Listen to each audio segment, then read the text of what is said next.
guys, it's Deneen, and I am here in Photoshop Elements once again, working with the Story Play Love Story mini kit. And the paper I'm using here is the Love Story Boxes paper, which I am going to use the physical version of this paper. But I am going to do some, I guess, flip out pages to add my story. And I want to use this for sizing purposes only. So I'm going to show you how I do this in Photoshop Elements. Now, if you are somebody who does not do their journaling like typewritten, then obviously this is not a step that you would need. But for those of you that are interested in, typing your journaling and printing it out and making sure it is sized appropriately, this is definitely how I do things. Keep in mind that I'm not a pro. A lot of these things I do because it's just what works for me. So, and I am always growing and changing and learning, and people give me tips, and I thank everyone for that. Oftentimes people will make comments and, hey, you can do this, it's easier. And I think that is amazing that we can share with each other all of the things that help us to tell our stories. Alrighty, so let's get started here. This is the digital version of the paper, and my goal is for the physical page, I'm actually going to use a paper trimmer, and I'm going to trim right down this line here. And then this part is going to flip open. And so I am underneath going to have a story. And so I'm doing this so that I can size my story so that it fits nicely underneath these two columns. So what I'm going to do is I'm going to go ahead and get my crop tool. I'm using no restriction because I really don't know what the size is that I am going to be creating. I'm going to go up here to the top, and I'm just going to start at this line where these two columns meet, and I'm just going to start and I'm just going to drag it down to the bottom. And that is going to select only those two columns. I will commit my changes, and this is the size of the area that I am going to be able to fit my story in, or at least one part of my story. As always, this is where the rings are going to go, so I need to consider this. So I'm going to go ahead and pull a guide over here. Again, I know that here is 4.8 inches. I'm probably going to go over less than an inch. Just enough to put the holes in, to have some space, so to speak. So there we go. I'm going to leave that go. Then I'm going to go ahead and make white my foreground color. I'm going to use the paint bucket tool. You'll see here I'm filling everything. So, and I could do a fill layer here as well, but it's just where I am now. If you wanted to, you can go edit, fill layer, and hit OK, which actually, to be honest, is much easier. So let's go with that. Let's go with that. So here's my space that I can work with. And what I want to do is I want to take this journaling card. This is, there's a physical journaling card in the kit like this, but I'm not using the physical one because I want to create my own, I'm not a journaling card, but I want to create my own journaling on a canvas, and this is not the size that I need. So I'm going to go ahead and drag that into my canvas, and I will place that here up in the top corner. Then I'm going to drag it down and fill as much of the canvas as I can. Once I'm done, I will commit the changes. I have some canvas left. So with this layer selected, I am going to go to my rectangular marquee tool, and I'm just going to choose a chunk. Again, enough to fill this bottom portion is all you need, but I'm being generous. And once I've selected that layer, new layer via copy, and then choosing the move tool, I will drag that down. So now I have filled my entire space, my entire canvas with this background that I'm interested in having. But the other thing that I'm not interested in is having part one be so large. I just don't want such a big piece of word art on my page. So I'm going to make sure that the original card is chosen here. Once again, back to the rectangular marquee tool. I'm going to choose just that part with the word art, layer, new, layer via copy. And for the moment, I am going to hide that layer, okay? Because I just want now to be back on the layer that is the original layer. And I am just going to use my spot healing brush tool. And I am basically just going to remove this. So I know I need to simplify the layer, but if I click, it'll ask me if I want to, and I'll say okay. And then I'll just start doing this. And you'll see that at first it seems like, oh my goodness, it's never going to go away. Eventually you click a few times and it's gone. So that is how I remove things. Okay. Now let's bring back that part that has the copy of part 1. And now I am going to resize that.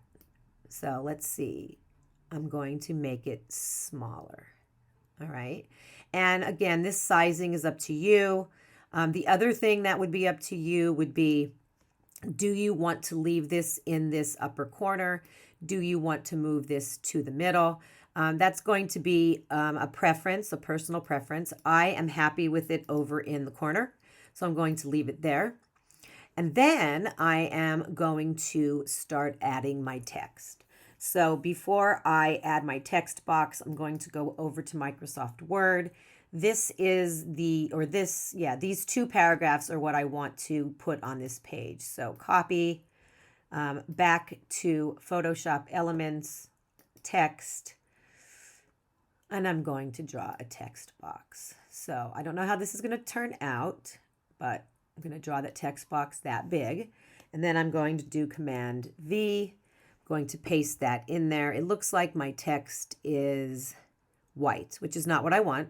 So I'm just going to go ahead and commit the changes and then double click to select everything and change the color down here to black. Okay. And then I need to make sure that the text is on top of all of the layers. So there you go. It looks like it is on top of the layers. So this is what I'm looking to do. Not too happy with this. I think I'm going to need to resize a little bit here. Let's kind of play around, move this over a little bit. That kind of fills that space a little bit. Let's try to move this over and see what happens. Trying to fill as much of the space as I can. So let's try that. Let's commit the changes and take a look at that. You could move this around if you want to. Let's see. I think I like it right there. So I'm going to drop that right there. Okay, so this is how I plan on creating my journaling, and I'm going to do this once again with the rest of my journaling and also with the card that says part 2. It is redundant, so I won't show you that again. I'm going to go ahead and do that, and then, I think I'll meet you back at my desk once I have those pieces printed out.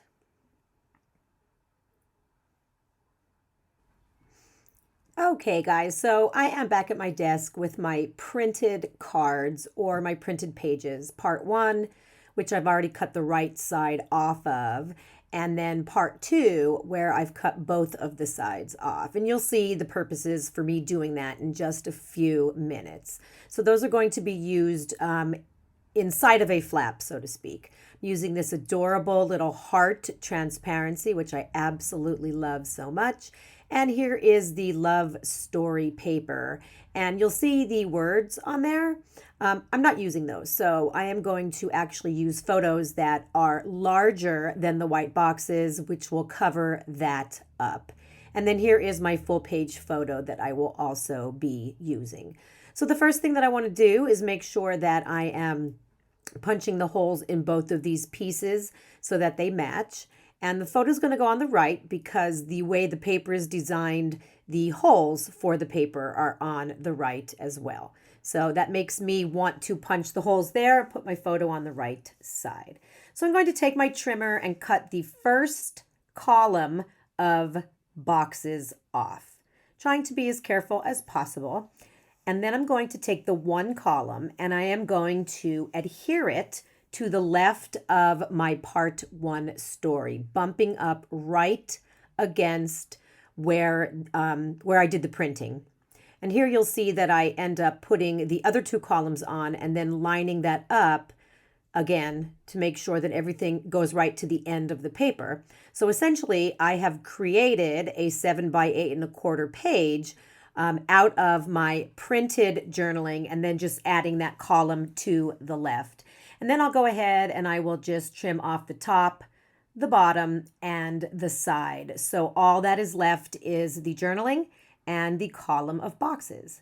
And there's how it's going to fit together.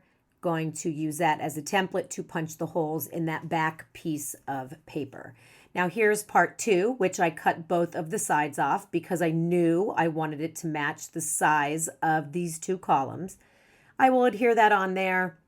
There's a little bit of overhang on the edge there, which I will end up having to trim off, but I will trim the top, I will trim the bottom, and I will try to trim the side. I end up having to use some scissors here, but that's okay. Again, trying to get past the whole I need to be perfect about every single thing I do situation that I have going on. So let's punch holes in that, and that's how it's going to be. A little bit of trimming needs to be done here to line it up as good as possible. So you'll see now when I lie that down, they match, and that is how they're going to be next to each other. Thinking I'm going to put that chipboard piece there, but I'm not going to yet because I want to lay these 2 pieces flat. Here are all my photos. They are sized at 1 15/16 of an inch. So they are a little bit smaller than 2 inches, but I did cut them out manually.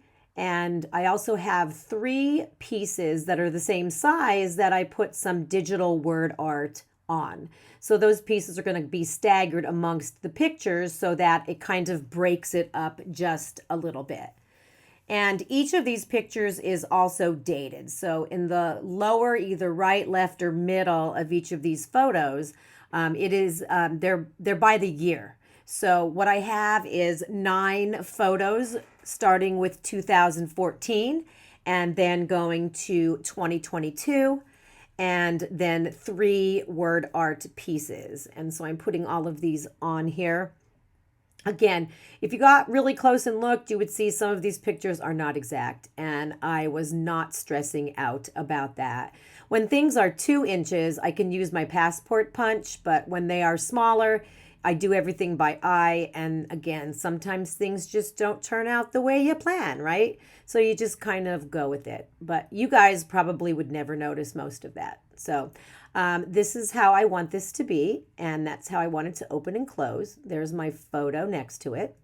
I'm using this adorable little, again, transparency. So let's punch holes in that and set that up the way I want it to be.